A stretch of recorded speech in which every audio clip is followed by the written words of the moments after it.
Tem um momento estranho que quase todo mundo já viveu. Você encontra uma foto antiga.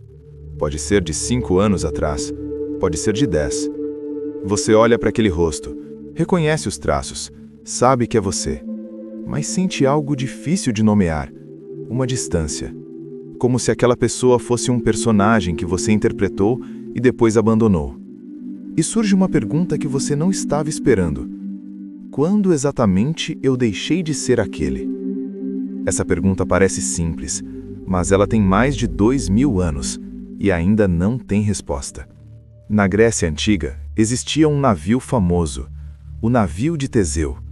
Depois de derrotar o Minotauro, o herói retornou para Atenas. A embarcação foi preservada por gerações como símbolo da vitória. Mas o tempo age sobre tudo. As tábuas apodreciam e eram substituídas, uma por uma, lentamente. Até que chegou um dia em que nenhuma peça original permanecia. E os filósofos fizeram a pergunta que atravessaria séculos. Ainda é o mesmo navio? À primeira vista parece apenas um exercício intelectual, mas agora traga para dentro. Cada célula do seu corpo se renova ao longo dos anos. Suas crenças não são as mesmas de 10 anos atrás. Seus medos mudaram, seus desejos mudaram. A forma como você ama mudou. Você ainda é você? A resposta automática é sim, claro que sou. Me lembro de quem fui, carrego a mesma história, tenho o mesmo nome. Mas o filósofo inglês John Locke já apontava a fragilidade dessa segurança. Para ele, identidade não está na matéria, está na continuidade da consciência, especialmente na memória. Você é a mesma pessoa porque se lembra de ter sido. Parece sólido, até você perceber que memória não é gravação, é reconstrução. Cada vez que você acessa uma lembrança, ela é levemente alterada, editada, ajustada, às vezes para proteger você, às vezes para sustentar a narrativa que você precisa acreditar sobre si mesmo. A neurociência contemporânea confirma isso. Lembranças não são arquivos fixos armazenados em algum lugar do cérebro. Elas são reativadas e reconstruídas a cada acesso. O que significa que cada vez que você lembra de algo, você está levemente reescrevendo esse algo. Se a memória é instável, a identidade construída sobre ela também é. Muito antes de Locke, Heráclito dizia que não entramos 2 vezes no mesmo rio. A água muda, o leito muda, nós mudamos. Se tudo flui constantemente, onde está o eu que permanece? Essa pergunta não é confortável, e talvez seja por isso que quase ninguém a leva até o fim, porque levá-la até o fim significa admitir algo mais inquietante. Talvez você nunca tenha sido uma entidade fixa, talvez você sempre tenha sido processo.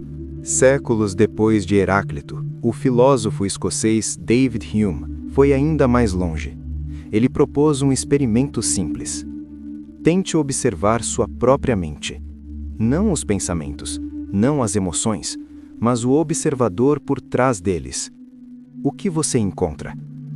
Hume dizia que não encontrava nada, nenhum eu permanente, nenhuma essência fixa, apenas um fluxo contínuo de percepções, sensações e pensamentos que se sucedem sem que haja um fio condutor estável por baixo. Para Hume, o eu é uma ficção útil, uma história que a mente conta para dar coerência ao que é essencialmente fragmentado. Essa ideia é radicalmente desconfortável, mas também é difícil refutar quando você realmente tenta observar. O paradoxo era intrigante na Grécia Antiga. Hoje, ele é brutal, porque vivemos na era da reconstrução constante. Você não apenas muda com o tempo, você se atualiza ativamente. Nas redes sociais, cria uma versão calculada. No trabalho, uma versão eficiente. Em família, uma versão aceitável. Em relacionamentos, uma versão desejável. E a pergunta que quase ninguém faz em voz alta é: qual deles é o original? Ou pior, será que algum deles é? O sociólogo Zygmunt Bauman chamou nosso tempo de modernidade líquida. Nada foi feito para durar. Relações, carreiras, convicções. Tudo é transitório por design. Mas há algo ainda mais desconfortável nessa observação. Quando o ambiente é líquido, você aprende a se tornar líquido também. A adaptação vira sobrevivência, flexibilidade vira virtude. Mas existe um ponto em que a adaptação deixa de ser estratégia e vira dissolução. E talvez você não esteja se tornando outra pessoa. Talvez esteja se tornando exatamente o que o ambiente precisa que você seja, sem perceber, sem escolher. E aqui, o paradoxo ganha uma camada que dói mais do que a original. Porque a sensação de estar interpretando a própria vida, de ser protagonista e impostor ao mesmo tempo, talvez não seja um defeito seu. Talvez seja exatamente o que acontece quando ninguém para fazer essa pergunta. Existe ainda uma camada mais funda no paradoxo. Imagine que, enquanto as tábuas do navio original são substituídas, alguém recolhe as peças antigas e reconstrói outro navio com elas. Agora existem dois. Um mantém a continuidade estrutural. Outro mantém a matéria original. Qual deles é o verdadeiro navio de Teseu? Transponha isso para você. Existe o você atual, adaptado, funcional, competente, o que aprendeu a navegar no mundo como ele é. E existe o você antigo, com sonhos menos estratégicos, com sensibilidades que talvez hoje pareçam ingênuas, com medos que você aprendeu a esconder tão bem que já não sabe se ainda existem. Qual deles é o verdadeiro? O filósofo sul-coreano Byung-Chul Han argumenta que vivemos sob uma lógica de desempenho permanente. Precisamos nos otimizar, melhorar, produzir versões superiores de nós mesmos, atualizações constantes. Mas cada atualização exige descarte, vulnerabilidades que atrapalham, silêncios que não produzem, sensibilidades que não performam. E lentamente o que não é útil desaparece. O problema é que o que não é útil nem sempre é o que não é essencial. Essa substituição não dói imediatamente, é gradual, como as tábuas do navio. Quando você percebe, já está navegando em algo que parece você, mas não foi você quem construiu.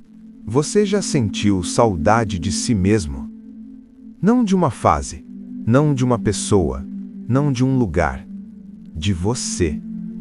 Se isso já aconteceu, existe algo importante nesse sentimento. Porque saudade pressupõe ruptura, e ruptura revela que a continuidade que você acreditava ter pode ter sido apenas uma narrativa conveniente.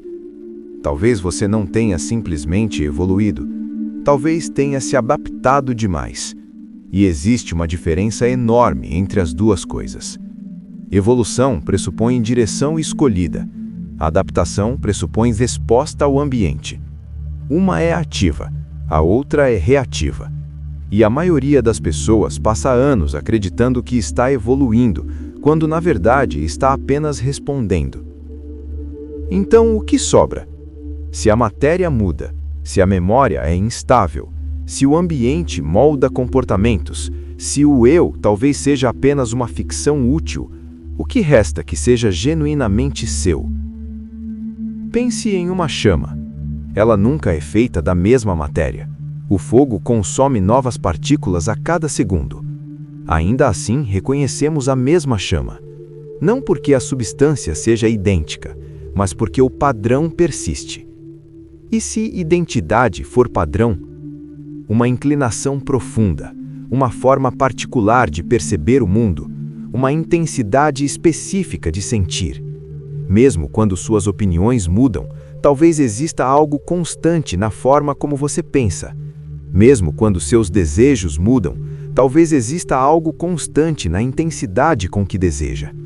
Mesmo quando seus valores se transformam, talvez exista algo constante no que te move a agir. Esse padrão não aparece no currículo, não é visível em fotos antigas, não pode ser otimizado, não pode ser postado, mas pode ser sentido. E talvez seja isso que mantém o navio reconhecível, mesmo depois de todas as substituições. Agora vem a parte mais desconfortável. E se não houver padrão algum? E se identidade for apenas uma história que contamos para dar coerência ao caos? Uma narrativa funcional, útil, mas não necessariamente verdadeira. Hume diria que é exatamente isso. E a tradição budista, curiosamente, chega à mesma conclusão por um caminho completamente diferente.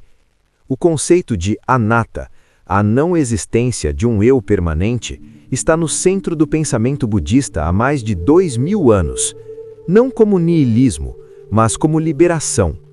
Se não há essência fixa a proteger, há menos motivo para o sofrimento que nasce de tentar preservar uma versão de si mesmo que nunca foi estável para começo de conversa. Mas essa ideia vem com um outro lado. Se você não é uma essência imutável, também não está condenado a repetir versões antigas. O paradoxo deixa de ser ameaça e vira responsabilidade. Se identidade é construção, você é o construtor. E se você não decide conscientemente quais peças preservar, outras forças decidem por você.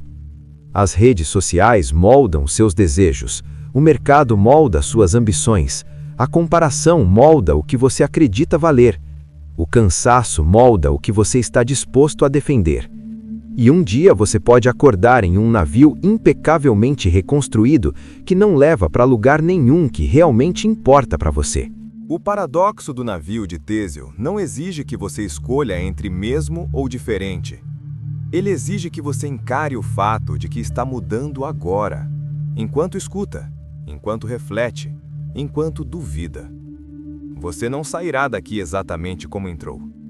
A pergunta real não é: eu sou o mesmo de antes? A pergunta é: quem está decidindo as substituições?